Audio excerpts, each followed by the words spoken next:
Penerapan penjumlahan vektor itu berlaku untuk semua besaran vektor. Jadi tidak hanya perpindahan saja ya, bisa jadi kecepatan, bisa jadi gaya, bisa jadi momentum, dan lain sebagainya. Jadi kita akan coba ke beberapa kasus, misalnya seperti ini. Kita sedang berolahraga ya, di lapangan. Nah, kita itu berlari ke arah timur, sebesar 30 meter misalnya ya. Lalu kita berbelok ke arah selatan, ini menukik ya, sejauh 40 meter. Lalu ditanyakan, berapakah jaraknya yang kita lalui dan berapakah perpindahannya? Nah, untuk menjawab ini mudah ya, kita ingatkan lagi kalau jarak itu adalah besaran skalar. Jadi kita totalkan saja lintasannya yang kita tempuh berapa, berarti ini adalah 30 ditambah 40 sama dengan 70 meter. Sedangkan untuk perpindahan, berarti kan kita tandai ya, kalau perpindahan itu kan jadi yang ini. Karena ini membentuk segitiga siku-siku, kita bisa menggunakan triple Pythagoras, 30-40 berarti satu lagi 50. Atau kalau misalnya belum hafal triple Pythagoras, bisa ya dihitung langsung untuk mendapatkan besar perpindahannya itu dari akar 30 kuadrat ditambah 40 kuadrat, nanti hasilnya adalah akar 2500 ya, jadi 50 meter. Nah, tapi ini baru besarnya saja ya. Arahnya kemana? Nah, ketika kita berbicara soal ini, perpindahan itu kan harus menyatakan besarnya berapa, 50 meter dalam hal ini, ke arah mana? Kalau ini berarti ke sebelah sini, ini timur, ini selatan, berarti tenggara ya, kita sebutnya 50 meter ke arah tenggara. Jadi ini bisa dinyatakan seperti ini.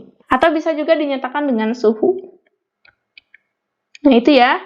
Yang pertama, itu penerapannya. Yang kedua misalnya, kita sedang menaiki sebuah perahu. Perahunya akan menyeberangi sungai. Ternyata, air di sungai tersebut mengalir dengan kecepatan 10 meter per sekon. Ini cukup deras ya. Nah, sedangkan mesin perahu kita, dia itu bergerak ke arah kanan, ke seberang, dengan kecepatan 5 meter per sekon. Pertanyaannya, berapakah kecepatan resultan dari perahu kita? Jadi kalau misalnya kecepatan resultan itu kan harus dinyatakan besarnya berapa, lalu arahnya ke sebelah mana ya. Nah, untuk mengerjakan ini, kita masih menggunakan Pythagoras, cuman angkanya saja yang berbeda. Berarti ini adalah akar 5 kuadrat ditambah 10 kuadrat. Ini adalah akar 125. Hasilnya itu 11,18 ya, dalam meter per sekon. Nah, lalu arahnya kemana? Ini kan baru besarnya saja ya, yang menggunakan Pythagoras.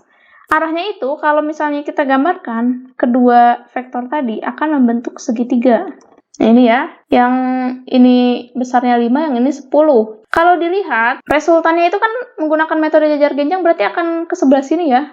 Nah, ini resultannya. Kita tinggal mencari sudut yang di antara keduanya ini berapa. Kita bisa menggunakan yang namanya arkes tangan. Karena kan trigonometri untuk mencari besarnya sudut jika sisi depan dan sisi sampingnya diketahui. Arkes tangan untuk 10/5 adalah 63,43 derajat. Artinya, nanti sudutnya itu adalah 63,43 derajat.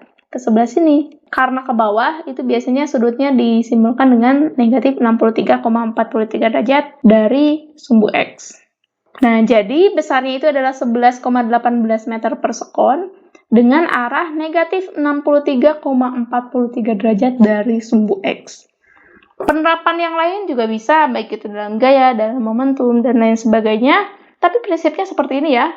Semoga bisa dipahami, dan sampai jumpa di pembahasan selanjutnya.